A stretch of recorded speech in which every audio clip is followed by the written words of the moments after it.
Sabe, existem símbolos que são muito mais do que só arte. São verdadeiros mapas da nossa mente, diagramas da alma.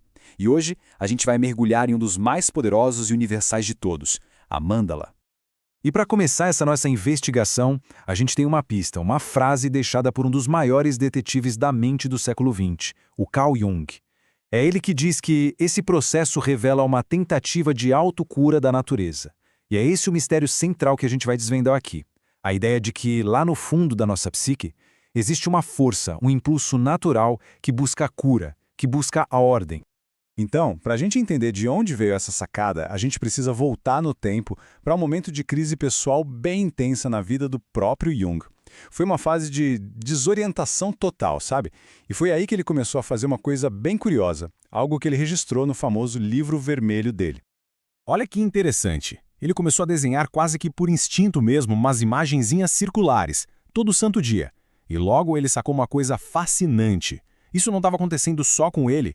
Os pacientes dele, principalmente aqueles que estavam passando por um perrengue psicológico, uma turbulência danada, também começavam a criar esses desenhos, esses círculos. Era como se eles estivessem buscando um centro no meio de toda aquela confusão.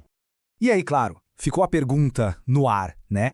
O que significavam esses círculos que apareciam do nada, do inconsciente, bem na hora da crise? Porque, veja bem, não era só um desenhinho, uma arte decorativa. Era um fenômeno psicológico. O Jung percebeu que a psique estava tentando dizer alguma coisa muito importante.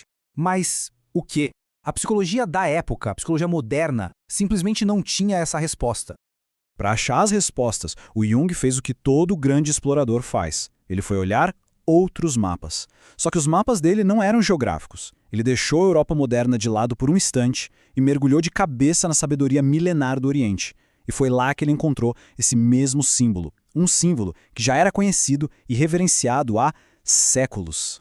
Foi lá no Oriente que ele encontrou a palavra mandala. E o significado dela em sânscrito, nossa, é muito revelador. Não é só círculo. A tradução é algo como o receptáculo da essência. Pensa nisso, um recipiente que contém o que é essencial, que contém a totalidade. Essa descoberta foi um divisor de águas. Porque lá no Oriente, as mandalas, como esse yantra hindu que a gente está vendo, não são desenhos aleatórios, de jeito nenhum. São diagramas super complexos, verdadeiros mapas do universo e, ao mesmo tempo, mapas da mente iluminada. São usadas como ferramentas em rituais, como instrumentos para meditação, para ajudar a conectar a pessoa com o todo, com o cosmos.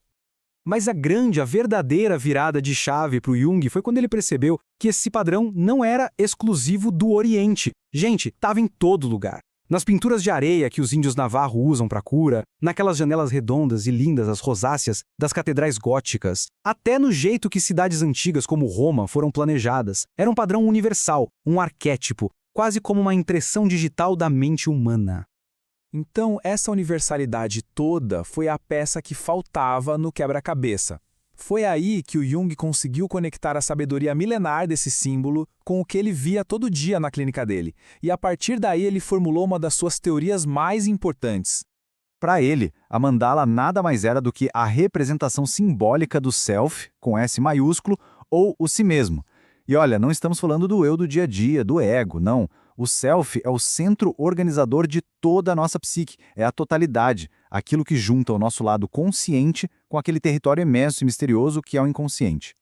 E esse self é o objetivo final de um processo que o Jung batizou de individuação, que nada mais é do que a jornada para a gente se tornar quem a gente realmente é, na nossa totalidade.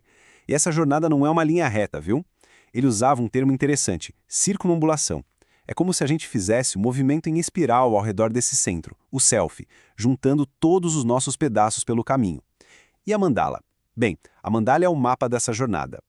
É muito, muito importante a gente entender essa diferença. Pensa assim, o ego é o centro do nosso mundo consciente. É aquilo que a gente pensa que é. Mas ele é só um planeta gerando em torno de um sol muito, mas muito maior. O self, esse sim é o sol. É o centro de todo o nosso sistema solar psíquico. A mandala não representa só o planeta.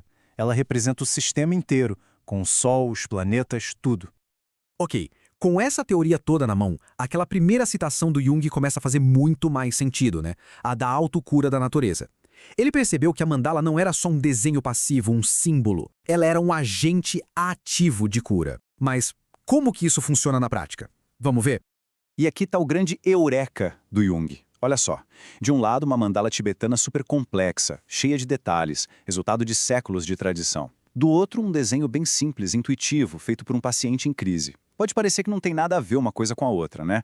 Mas a estrutura básica é a mesmíssima. Tem um centro bem definido, tem um círculo em volta protegendo tudo e geralmente tem uma divisão em 4 partes. Era a psique redescobrindo sozinha uma tecnologia da alma que já existia há muito tempo.